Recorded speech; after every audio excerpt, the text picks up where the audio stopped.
My microwave is going to explain the circadian rhythm to you. And when it's done, you're going to know more than 99% of the world's population regarding your circadian rhythm and your sleep-wake patterns. All right, first and foremost, we have our 24-hour timeline here. It starts at 6 a.m., noon, 6 p.m., midnight, and then 6 a.m. again. Let's pretend like wherever you live, there's 12 hours of light and 12 hours of dark. Now, on top of that, what we're going to put is your body clock, your circadian rhythm. This is the alerting signal that the circadian rhythm gives you. And the amount of alertness fluctuates based on time of the day. So in this example, this person's probably waking up around 6:30. The circadian alerting signal is high, takes a little bit of a dip right around noon, 1, 2 o'clock. You know you felt it.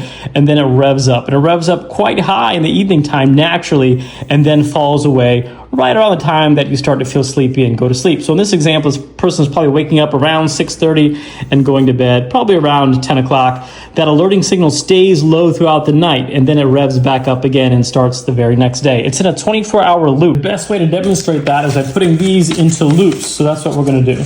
All right, I put them both in a loop, and this is where the microwave is going to help us out a little bit. By the way, I'm a sleep doctor at Duke. If you like to sleep, follow me. I'll teach you all about it. Sleep is my life. Microwave, nothing has really changed, and the timing is the same. Waking up around 6:30 in this example, feeling a dip right after noon, and then feeling really alert and awake in the evening time, and falling asleep probably around 10 o'clock. Now, the tricky thing about the circadian rhythm, this is where the microwave helps us, is that you can shift. You can shift these ups and downs later. This is what a night owl's body clock would be doing.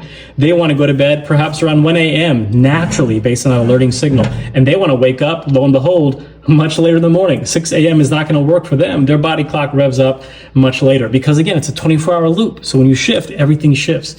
What makes you turn into more of a night owl? Well, and again, hey, look, here's that dip. It's occurring later in the afternoon too.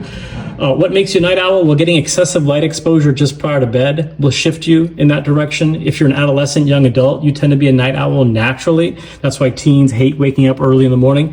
And genetics, if both of your parents are night owls, you'll tend to have night owl tendencies. You can also shift in the other direction. So let's say you are a morning bird person. This is kind of how your circadian rhythm naturally looks.